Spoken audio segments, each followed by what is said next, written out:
was standing about here, you're in the door when you shot him twice. You shot him twice. Yes, sir. So is that going to be right there in the main hallway of that apartment, like when you open up the door? Let me just reorient this. So this is the door, apartment 1478, right? Yes, sir. You with me? Yes. It opens to the left, just like this, right? Yes. All right, so you're saying that you're standing inside, somewhere here around the door, and you see him coming from the very back, coming right at you.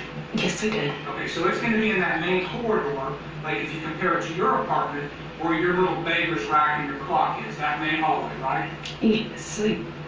Explain it again, please. Okay, so are you talking about the main pathway in that particular apartment, where from the door, you can see all the way back to the end of 1478? Yes. Okay, so it's in that main pathway. Yes, sir. Okay. Sure.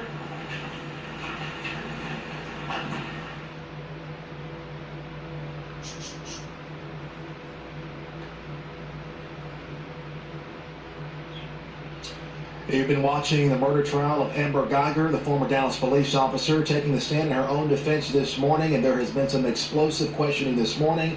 A lot of talk right now about the CPR, the training there. Prosecutor asked Amber Guyger if she can imagine how Brother John felt there, being alone after being shot, but really going into the training of CPR, and asked if she knew how to do CPR. And he gets her to testify and if she was trained to do CPR and why she didn't do CPR. She says she did do a little bit of CPR. But she stopped at some point to text her partner. So you indicated this was where Mr. John was standing at, and the front door where you were standing was right in front. Yes, sir. Okay, and that's when you shot him twice. Yes, sir. And when Mr. Shook came walking up, this was the position he was standing in when you confirmed that that's where you shot him.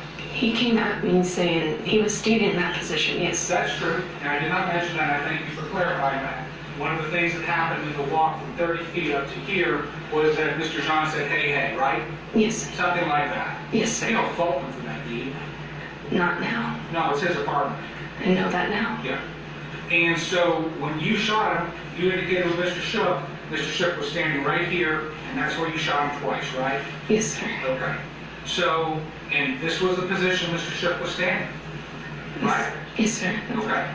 Can you give us then some sort of an explanation that would satisfy the jury how then you have a bullet hole that's over in the rightmost corner of the apartment over there if this is where he's standing? That I cannot explain. I'm not an expert in It's that. just physically impossible, isn't it? I don't know that for sure. Okay. Can you explain to me, you saw the medical examiner, right? You saw his testimony about the path of the bullet? I did. All right, so that would have indicated, stand up again. Watch your step, please. Take a normal shooting position. You have a one-handed shooting position, correct? All right. Mr. John is a good 4 inches taller than me. In order for that bullet to have gone into him at that angle, he must have been bent over something like this, right? I don't know what he was. If you saw the trajectory that the medical examiner testified to, do you have any reason to think that the medical examiner is lying? I don't. But so your testimony is that he was standing straight up, looking you in the eye, looking right at you when you shot him in the chest. Yes, sir, when I saw him. It's the last thing I saw.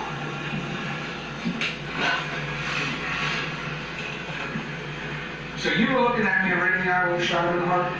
I want to say his eye. I was looking at the person that was standing in front of me. Okay, in your training, not only did you do a double tap, again relying on your training, but you shot him exactly where you as a police officer are trained to aim, didn't you? Yes, that's where we're trained. Were you trained to shoot a human being? Or rephrase that? Where are you trained to shoot a human being? In the center mass. That's right. And you're trained repeatedly when you qualify to shoot at an individual's center mass if you wish to stop him. Yes, sir. All right. You know what a bullet is, don't you? I do. So you knew when you were shooting that gun that you were using deadly force against Mr. John. Yes, it was a threat at the time. Ma'am, will you answer my questions, please? Yes, sir. When you shot at Mr. John, you knew you were using deadly force against him. Yes. You know what a bullet can do, don't you? Yes, I do. And when you shot at him twice, you intended to kill him. Yes, sir. All right. So all this stuff about it being a sad mistake, at the moment in time when rubber meets the road, when you pulled that trigger, you intended to kill Mr. John. He was the threat, yes, sir. Will you answer my question? When you aimed and pulled the trigger at Mr. John, shooting him in center mass exactly where you are trained, you intended to kill Mr. John. I did.